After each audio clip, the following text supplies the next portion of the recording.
La Voix de l'Espérance, une émission qui vous apporte paix, joie, confiance et espérance.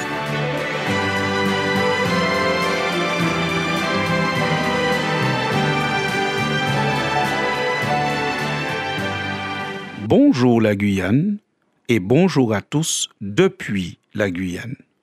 Nous y sommes. Le week-end de la fête des mères est là.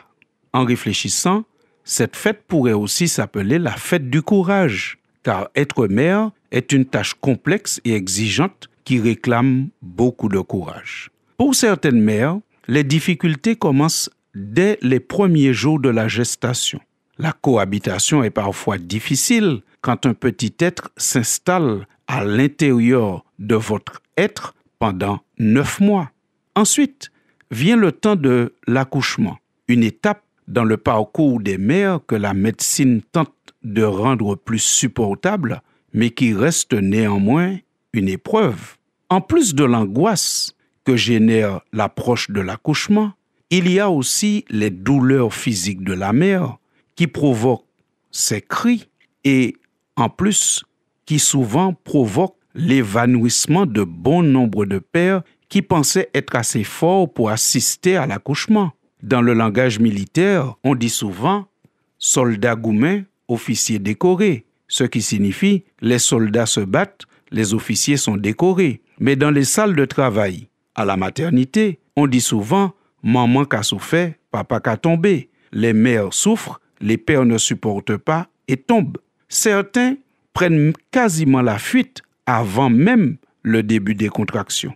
Est-ce que Lady Diana avait raison quand elle disait que si les hommes devaient accoucher, aucun ne dépasserait jamais le premier enfant? Que les hommes qui auront le courage de discuter de cette question lèvent la main. Tout aussi exigeant est le temps de l'éducation, qui fait passer une mère par toutes les émotions, la joie, la fierté, la colère et surtout les inquiétudes. Être mère, c'est vraiment une responsabilité à temps plein.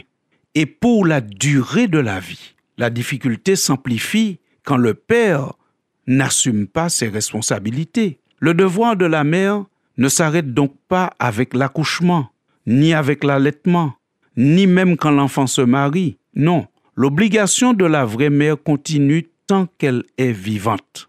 Ce n'est pas par hasard que tant d'artistes ont produit des œuvres pour rendre hommage aux mamans, même si pour certains, il a fallu, pour écrire ce genre de texte, sortir de leur registre habituel. C'est ainsi que le plus coquin des artistes antillais a chanté « Pas ni pli bon côté qui a qu'à maman. Qu'aille maman, c'est seul côté moins qu'a senti moins bien. Maman, toujours paré pour aider. » Il a dit, en somme, qu'il n'y a pas de meilleur endroit que chez maman et que chez maman, c'est le seul endroit où je me sens bien et que maman est toujours prête à aider. N'est-ce pas les hommes? Afin de permettre aux hommes de comprendre son amour, Dieu le compare à l'amour d'une mère.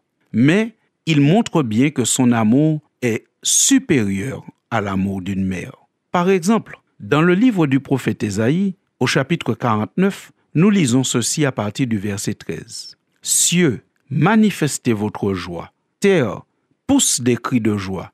Montagne, lancez des acclamations. Car le Seigneur réconforte son peuple, il montre son amour aux humiliés. » Jérusalem disait, « Le Seigneur m'a abandonné, mon maître m'a oublié. » Mais le Seigneur répond, « Une femme oublie-t-elle le nourrisson qu'elle allait? Cesse-t-elle d'aimer l'enfant qu'elle a porté? À supposer qu'elle l'oublie. Moi, je ne t'oublie pas. J'ai ton nom gravé sur les paumes de mes mains et l'image de tes murailles ne quitte pas mes yeux. » L'amour d'une mère est un amour déjà extraordinaire. Mais l'amour de Dieu est supérieur encore à l'amour d'une mère parce que quand bien même ça pourrait arriver qu'une mère oublie le nourrisson qu'elle allait, Dieu, lui, n'oublie jamais ceux qui se confient en lui. Voici ce que nous lisons encore dans le livre du prophète Ésaïe, au chapitre 66. Dieu déclare à ceux qui l'aiment, « Je prendrai soin de vous, comme une mère le fait pour l'enfant qu'elle allait. Je vous porterai sur la hanche et je vous cajolerai sur mes genoux. Oui, comme une mère qui console son enfant, moi aussi je vous consolerai. Oh, qui peut parler ainsi?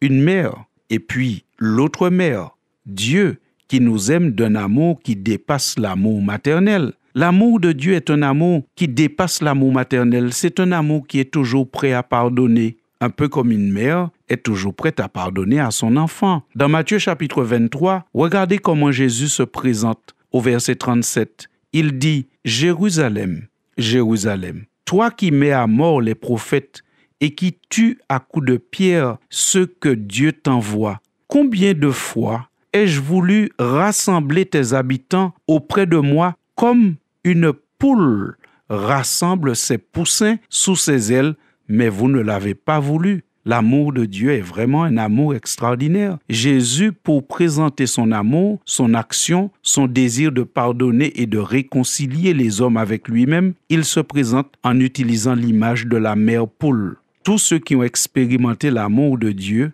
ont attribué à cet amour la note la plus excellente. Prenons l'exemple de David.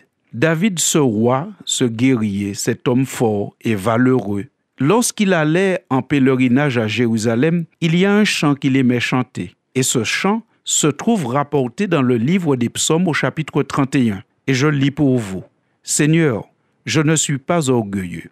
Mon regard ne manifeste pas d'ambition.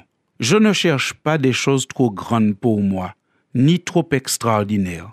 Au contraire, je reste calme et tranquille, comme un jeune enfant, apaisé près de sa mère. Comme cet enfant, je suis apaisé. N'est-ce pas merveilleux?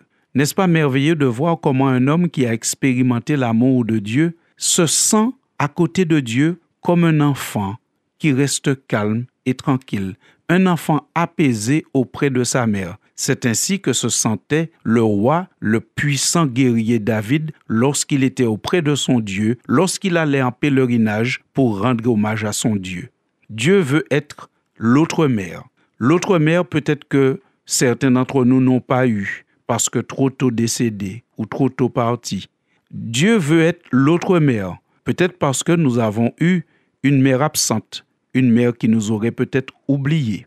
Dieu veut être l'autre mère, en plus de celle que nous avons déjà, qui est formidable. Mais Dieu veut être l'autre mère, la personne sur qui nous pourrons compter en permanence. Dieu veut être l'autre mère, la mère de toutes les mères. Et c'est ainsi que pour la fête des mères, nous disons bonne fête à toutes les mères.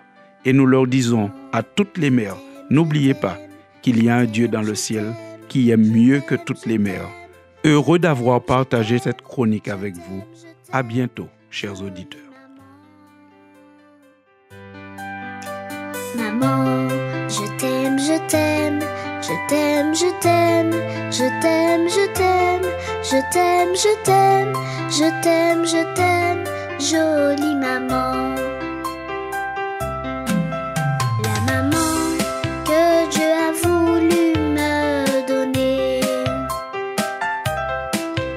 la maman que je dois accepter pour moi. Je lui dois respect, honneur, reconnaissance pour l'amour en Jésus qu'elle sait me donner.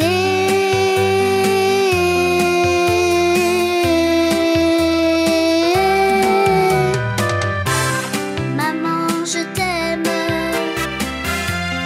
Maman, je t'aime. Bonne fête à toi, jolie maman.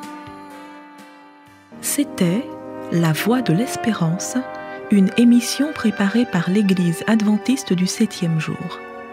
Si vous désirez avoir une copie de la causerie d'aujourd'hui, demandez-la. Elle vous sera donnée gracieusement. Écrivez à La Voix de l'Espérance, boîte postale 169 97 324, Cayenne, CEDEX. Ou téléphonez au 0594 25 64 26.